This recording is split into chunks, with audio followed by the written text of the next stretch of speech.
시작해요. 하나님 아버지, 우리는 주님의 약속을 기다리며 그 약속이 이루어질 것을 소망합니다.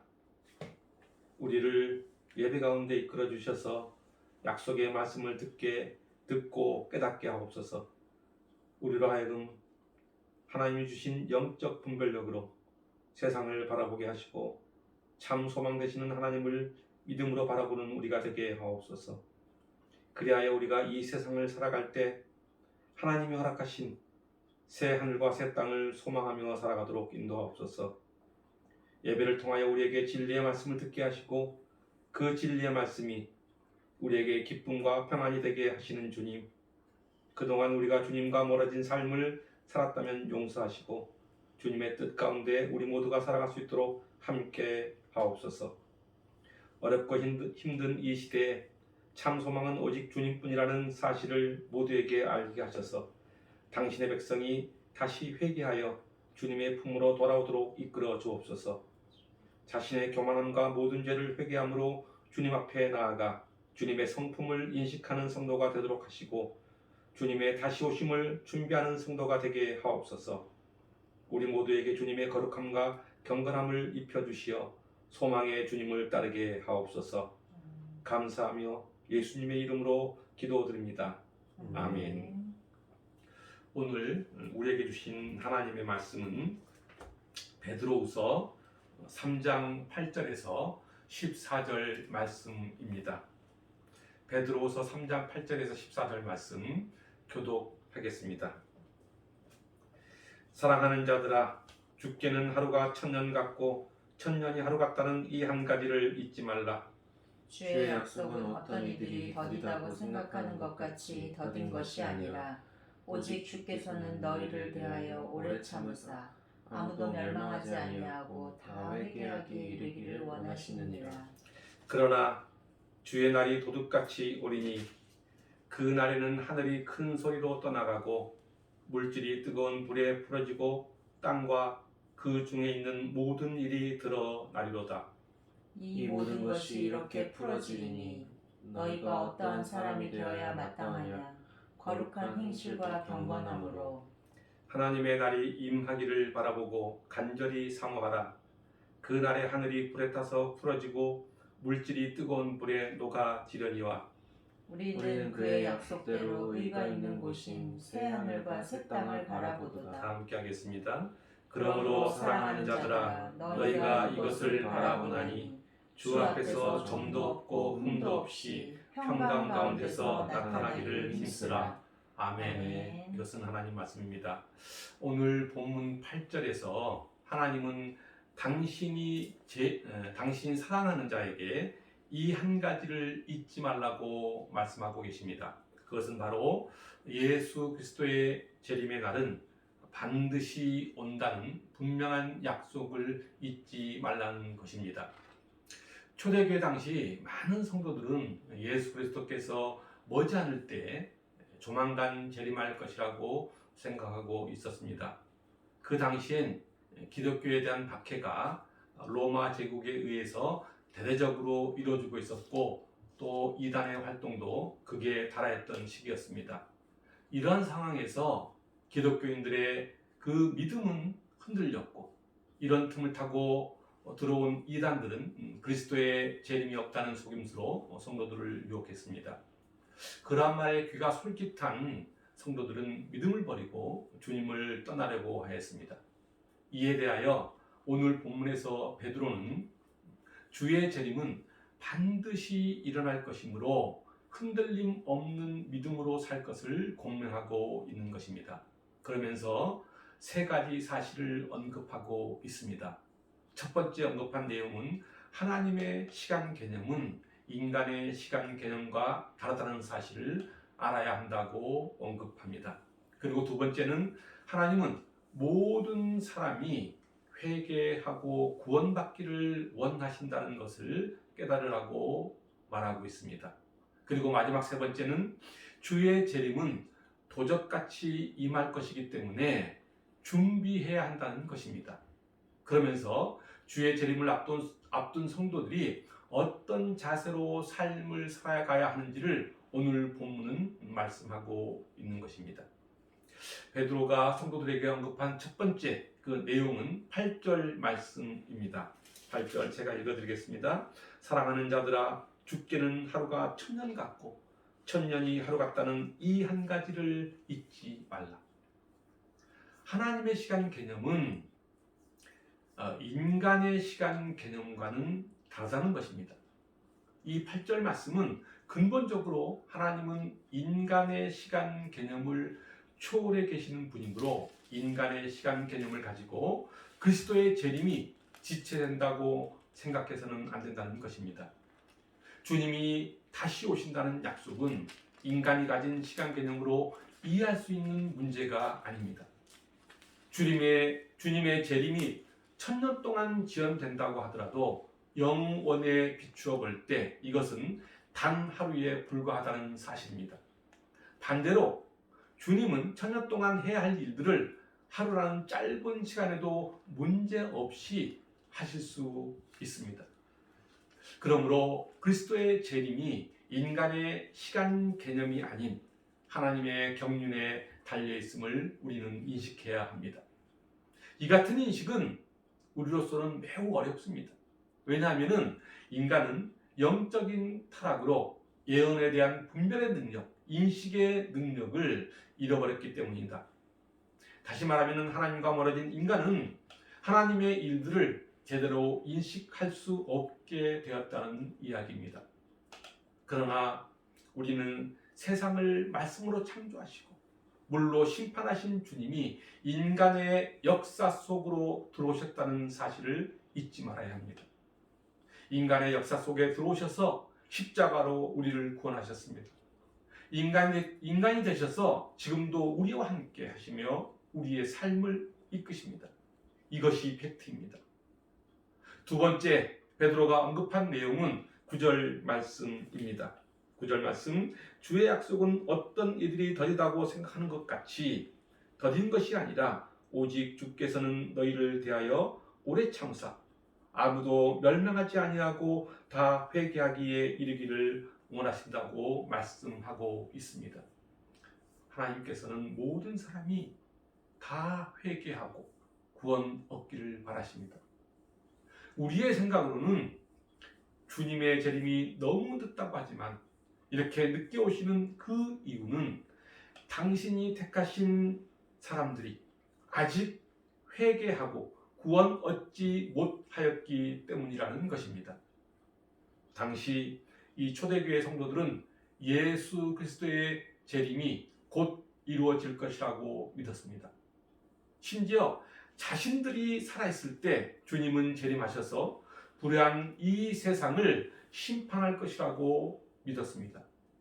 그러나 시간이 지나도 재림은 이루어지지 않고 그들은 실망감에 빠지기 시작합니다. 심지어 불평을 쏟아내기 시작했습니다. 그런 상황에서 베드로는 이렇게 말합니다. 9절 하반부입니다. 오직 주께서는 너희를 대하여 오래 참으사 아무도 멸망하지 아니하고 다 회개하기에 이르기를 원한다고 말씀하고 있는 것입니다. 하나님께서는 모든 사람이 다 멸망하지 않고 회개하여 돌아오기를 원하십니다. 그리고 모두가 구원의 기회를 얻도록 재림의 순간을 늦춰진다는 말씀을 하고 계시는 것입니다. 다시 말하면 하나님의 약속은 당신의 계획 안에 있음을 말하고 있는 것입니다. 마태복음 24장 14절은 이렇게 말씀하고 있습니다.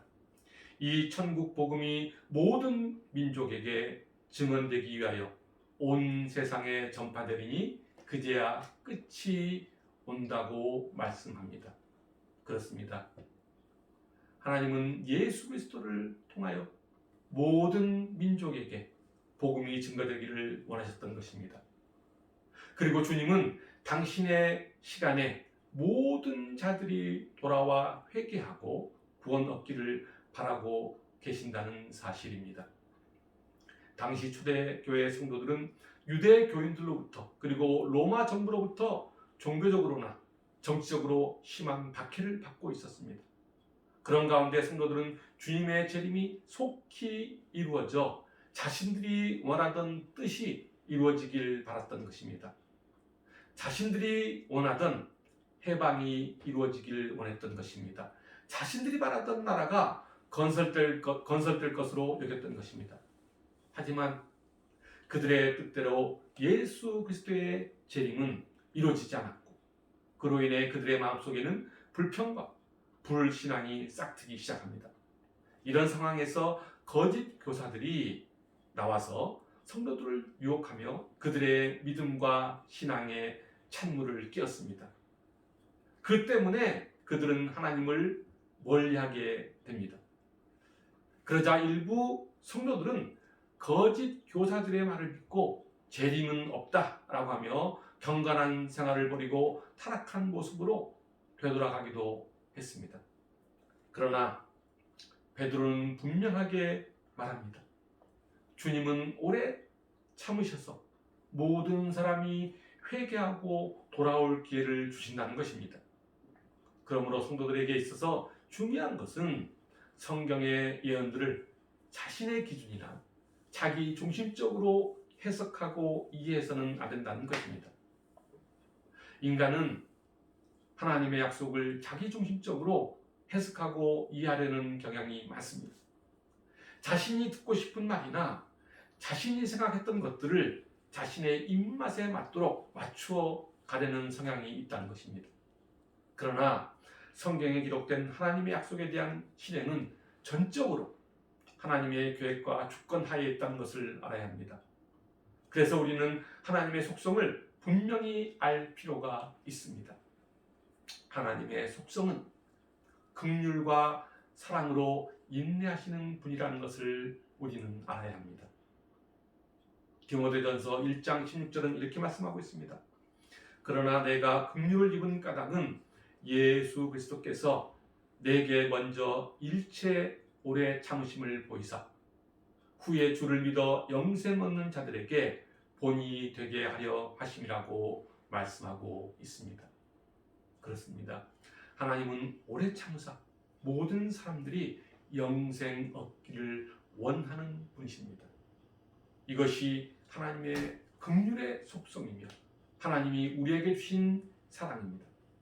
그리고 출애굽기 32장에서는 하나님의 속성을 잘 보여주고 있는 장면이 있습니다. 출애굽기 32장 한번 보겠습니다. 출애굽기 32장 7절에서 14절 말씀. 여호와께서 모세에게 이르시되 너는 내려가라. 내가 애굽 땅에서 인도하여 낸 내 백성이 부패하였도다.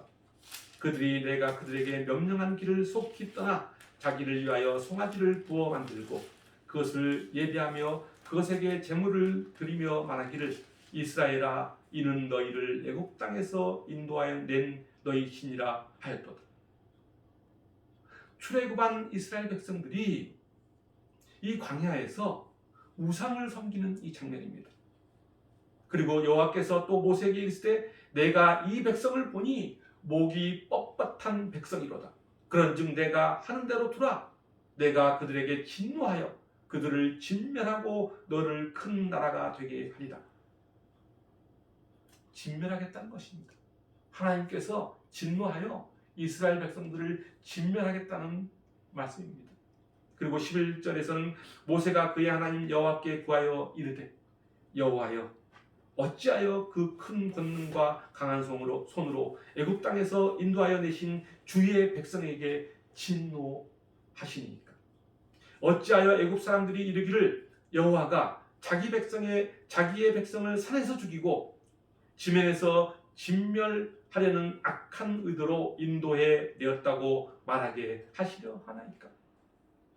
주의 맹렬한 노를 그치시고 뜻을 돌이키사 주의 백성에게 이 화를 내리지 마옵소서. 간절하게 모세는 하나님께 기도합니다. 화를 내리지 말아달라. 그리고 13절에서 주의 종 아브라함과 이삭과 이스라엘을 기억하소서. 주께서 그들을 위하여 주를 가리켜 맹세하여 이르시기를 내가 너희의 자손을 하늘의 별처럼 많게 하고 내가 허락한 이 온 땅을 너희의 자손에게 주어 영원한 기업이 되게 하리라 하셨나이다. 여호와께서 뜻을 돌이키사 말씀하신 화를 그 백성에게 내리지 아니하시니라. 모세의 간절한 기도로 하나님께서는 뜻을 돌이키고 그 백성에게 화를 내리지 않습니다. 하나님의 백성이 부패하여 우상을 섬기고 하나님을 계속해서 거부하자 이에 하나님은 당신의 백성 이스라엘을 진멸하려고 합니다. 그러나 하나님은 모세의 간절한 기도로 당신의 뜻을 돌이킵니다. 하나님은 다시 당신의 백성에게 회개할 기회를 주신 것입니다. 하나님은 요한계시록 22장 20절에서 내가 진실로 속히 오리라고 약속하십니다. 이 약속이 주는 의미는 성도들로 하여금 항상 재림을 기다리며 살도록 하기 위함입니다. 왜 이런 기다림을 우리에게 요구하고 계실까? 하나님은 우리에게 기다림 속에서 자신을 돌아보도록 하기 위함입니다. 인간은 기다림 속에서 자신을 돌아볼 때 비로소 자신의 한계성과 부족함을 발견하게 됩니다. 이러한 부족함을 스스로 깨닫고 발견하게 되면 자신의 모든 죄를 회개하고 하나님 앞에 더욱 가까이 나아갈 수 있게 됩니다. 이것이 하나님의 성품을 인식하는 과정입니다. 그러나 이러한 기다림은 인간의 의지로 가능한 기다림이 아니라는 것입니다. 오직 하나님의 약속의 말씀을 믿음으로 바라볼 때 가능한 기다림입니다. 그러한 인내를 통해 하나님은 우리가 악한 길, 죄의 길에서 돌아서기를 원하시고 또한 악한 자의 죽음을 기뻐하지 않으신다는 것입니다. 오히려 악한 자들도 그 길에서 돌이켜 살기를 원하십니다. 에스겔 18장 23절에서는 이렇게 말씀하고 있습니다. 주 여호와의 말씀이니라. 내가 어찌 악인이 죽는 것을 조금인들 기뻐하랴. 그가 돌이켜 그 길에서 떠나시는 것을 어찌 기뻐하지 아니하겠느냐. 그렇습니다. 하나님은 이 땅의 모든 사람들이 죄에서 돌이키길 원하십니다. 그렇다고 모든 사람이 회개하고 구원받는 것은 아닙니다. 마태복음 22장 14절에서는 청함을 받는 자는 많되 택함을 입은 자는 적다라고 말씀하고 있습니다. 그리고 마태복음 25장 46절에서는 심판 때 영생을 얻는 자가 있는 반면 영벌을 받는 자도 있다고 말씀하고 있습니다. 그렇습니다. 하나님은 멸망하지 않고 회개하기 위한 기회를 우리에게 주시지만 예수 그리스도의 재림 때 믿음을 가진 자들이 정말 찾아보기 어렵다는 것입니다. 오늘 본문 8절부터 9절을 보면은 베드로는 주의 재림이 결코 늦지 않을 것이라는 사실을 말하고 있습니다. 주의 재림이 더디다고 하는 것은 인간의 생각입니다. 인간이 가지고 있는 시간의 개념입니다. 그러나 하나님의 시간은 하나님이 모든 사람들로 하여금 멸망치 않고 회개의 기회를 보장하기 위한 시간임을 알 수 있습니다. 세 번째, 베드로가 언급한 것은 10절 말씀입니다.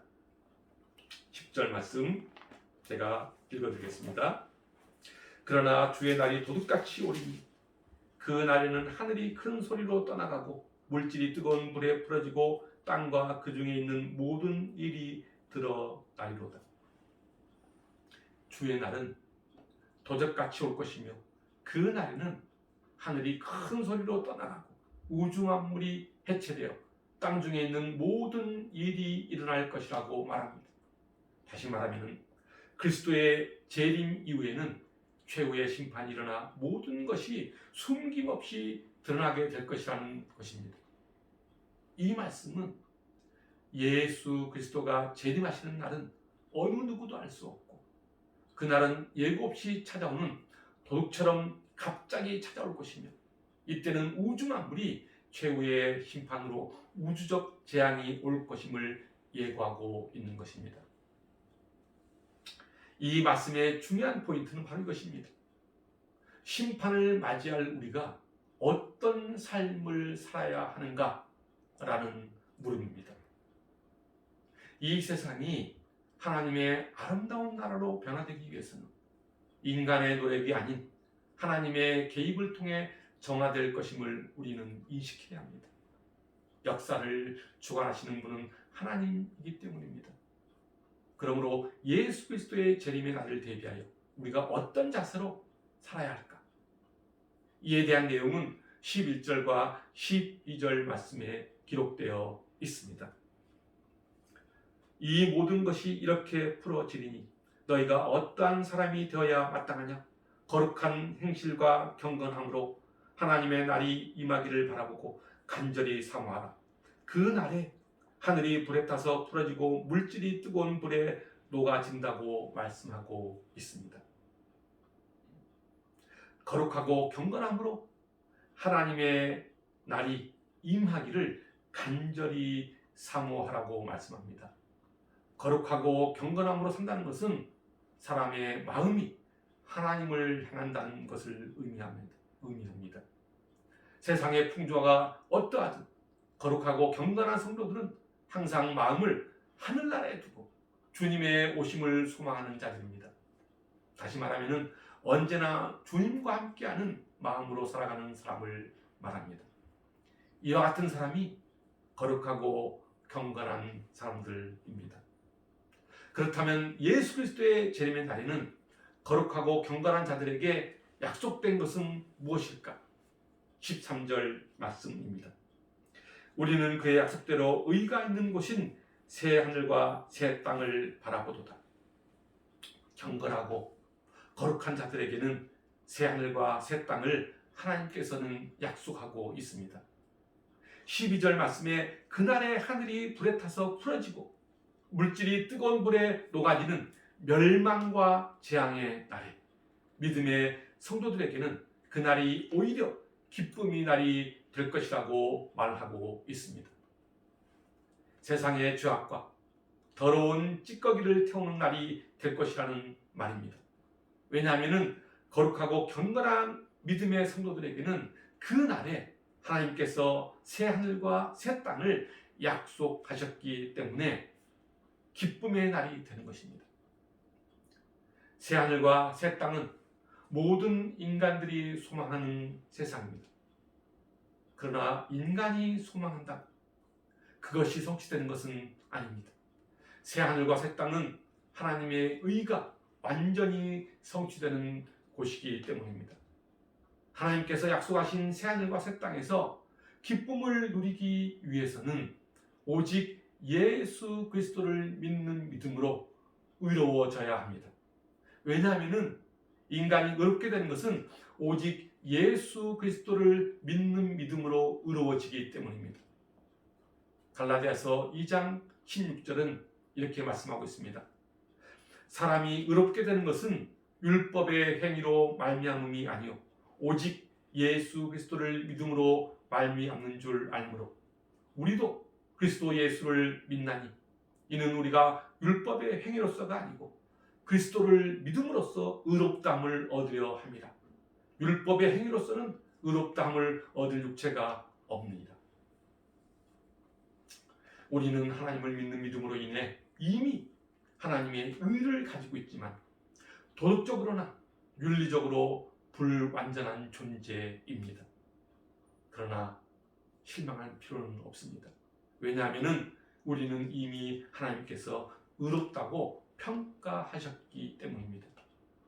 그러므로 믿음의 성도들은 하나님의 의가 완전히 성취되는 새 하늘과 새 땅을 바라보며 신앙생활을 해야 합니다. 그것은 우리가 코람데오, 즉 하나님 앞에서 언제나 하나님 앞에서 살아가는 그 마음으로 현재를 살아갈 때 우리의 소망이 성취될 것입니다. 그분의 인도하심을 따라가는 인생, 말씀을 따라 순종하며 살아가는 그 인생, 이것이 바로 하나님 앞에서 영위되는 기쁨의 인생인 것입니다. 이러한 인생은 하나님께서 우리를 기쁨과 평강 가운데로 이끌어 주십니다. 우리는 지금 암울한 시대를 살아가고 있습니다. 불확실한 미래를 바라보며 살아가고 있습니다. 그러나 여러분, 낙심하지 마십시오. 자신의 삶을 하나님께 의지하고 맡기며 살아가는 사람은 새 하늘과 새 땅의 기쁨을 누릴 수 있을 것입니다. 많은 사람들은 종말의 시간이 언제 찾아올지 궁금해합니다. 그러나 우리가 잊지 말아야 하는 것은 우리의 인생의 끝은 늘 가까이 있다는 사실입니다.